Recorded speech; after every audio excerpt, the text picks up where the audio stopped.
Your friend tells you something in Japanese. You understood it. Every important part. Then they stop talking. Now it's your turn, and your brain goes completely blank. Not because you didn't understand. You are just trying to come up with something good to say. And while you are thinking, the conversation stalls. Let me show you the exact moment. You are talking with a friend. They tell you they got on a wrong train yesterday. They weren't paying attention. They got on going wrong direction. And they ended up somewhere they never meant to go. And you followed all of it. You got the train part. You got the wrong direction part. You understood the whole story. Then they stopped talking. And now it's your turn. So, what happens in your head? Something like this. What would a Japanese person actually say here? Should I say something funny? Wait, is that phrase even correct? That answer is too simple, isn't it? Maybe I should make it longer. And while you were building that sentence, the moment is passing.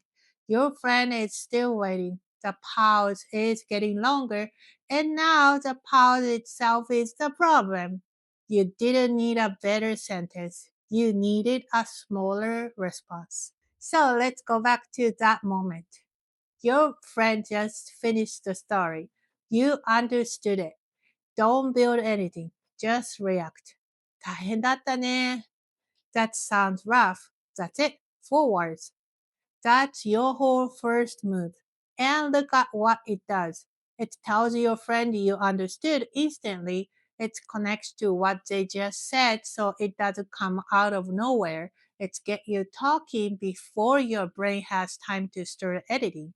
And it buys you a second or two while you are already speaking instead of sitting silent. If you've watched my other videos, you've heard me talk about aizuchi, those little reactions you give while someone's talking to show you are following. Same idea. You just doing it at the end of their turn instead of in the middle. Okay, you reacted. Now, if you want to keep it going, ask something. どこまで行っちゃったの? How far did you end up going? And notice where that question come from. You didn't invent a new topic. You didn't change the subject. You pulled it straight out of the story they just told you. That's the part I want you to take from this video. The conversation already gave you your material. Every story someone tells you has hook in it. A place, time, problem, a person. You just pick one and ask about it. They got on a wrong train. So where did you end up? How long did it take? Were you late? What did you go? You're not writing a question. You are noticing one. And that's a different skill than the one you've been practicing. Instead of trying to invent your next response, listen for the opening that already in what they just told you. You didn't always have to ask something though. Sometimes you react and then you just add one short comment. That's complete turn two. それはびっくりしたでしょう. You must have been surprised. React, then comment. Done. The conversation keeps moving. But simple isn't bad Japanese. Simple is often what real conversation sounds like. Let me run it both ways so you can hear the difference. Version 1.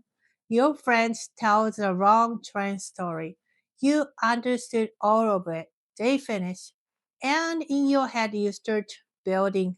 That must have been very inconvenient and surprising. And now you are translating that, looking for the word for inconvenient, trying to connect two clauses, checking your grammar, the pause stretches, it gets uncomfortable. And finally, you say, あ、そうですか. Oh, I see. And the energy drops. Your friend's not sure if you followed it. The story kind of ends there. Now, you had the Japanese to respond. You did. You just threw away every simple option because none of them felt good enough. Version 2. Same story, same friend, same Japanese ability. Nothing about you had changed. They finish. You say, 大変だったね. That sounds rough. Then, どこまで行っちゃったの? How far did you end up going? And they answer, and you're in a conversation. Your Japanese didn't suddenly get better between version 1 and version 2. You just lowered the size of the response you thought you needed. That's the skill. This works at work too. The politeness changes, the move doesn't. Say a coworker tells you they accidentally sent the wrong file to a client. You didn't need a thoughtful, well-structured workplace sentence. React. それは大変でしたね. That sounds rough. Then ask, もう正しいファイルを送り直しましたか? Did you already send the correct file? Same two moves, just more polite. React, then ask. I want to explain why small responses land better than you'd expect. A conversation is something two people build together. When someone finishes telling you something, they're not waiting for a performance. They're waiting for a signal that you heard them, that you're following, that they can keep going, that what your turn is going doing most of the time. It's not adding a brilliant new idea. It's saying, I'm with you. That's why 大変だったね works. It's small, but it does the actual job. Think about how you talk in your own language. When a friend tells you about bad morning, you didn't compose anything. You say, oh no, seriously? And then ask you what happened. Nobody disappointed by that. It's just how talking works. You're allowed to do the same thing in Japanese. Your turn. I'm going to say something and I want you to answer out loud, not in your head. Out loud. 昨日財布を家に忘れて、駅まで行ってから気がついたんだ。Yesterday I forgot my wallet at home and I didn't notice until I got to the station. Okay, what's the smallest response you could give? Go ahead, say it. Maybe something like, それは大変だったね. That sounds rough. Now what could you ask next? Try it, maybe. で、どうしたの? So what did you do? That's a conversation right there. You didn't need an impressive sentence. You needed two small ones. I don't want you walking away thinking every conversation is react, question, question, question. You sound like you're interviewing them. Some turns you react and stop. Some turns you react and add a comment. Some turns you just answer their question and let them keep talking. Sometimes silence is fine and they'll continue on their own. The idea isn't a formula. It's making your next move smaller. You can actually make it. Recap. So when you understood Japanese but don't know what to say back, don't build the perfect response. Start smaller, react first, and then if the conversation wants more, comment or ask. You already know enough Japanese. Respond more often than you think. Your response just doesn't have to be big as you think it does. And this one matters.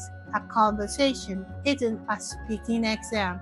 You don't have to produce your best Japanese every time it's your turn.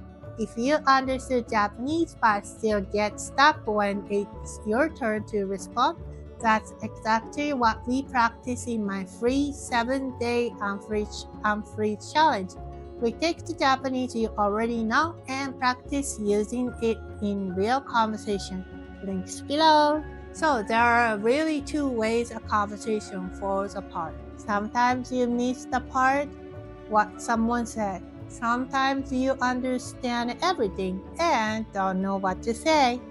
Next time, we are putting both together. How to actually keep a Japanese conversation going for more than 2 turns. You already know enough Japanese. Let's get it out of your mouth. See you in the next one.